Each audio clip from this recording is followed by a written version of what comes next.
آج کا ہمارا سوال تھا بدیع سے کیا مراد ہے، اور ہمارے سامنے 4 آپشنز موجود تھے: بغیر نمونے کے پیدا کرنے والا، ہو بہو پیدا کرنے والا، دوبارہ پیدا کرنے والا، ایک جیسا پیدا کرنے والا۔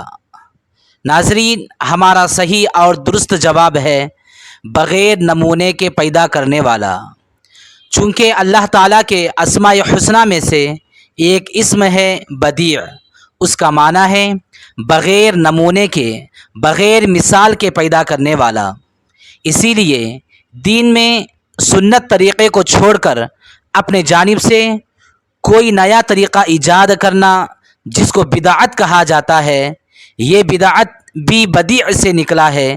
لہذا آج کا ہمارا جواب اور صحیح جواب ہوا بغیر نمونے کے پیدا کرنے والا۔ واللہ اعلم بالصواب۔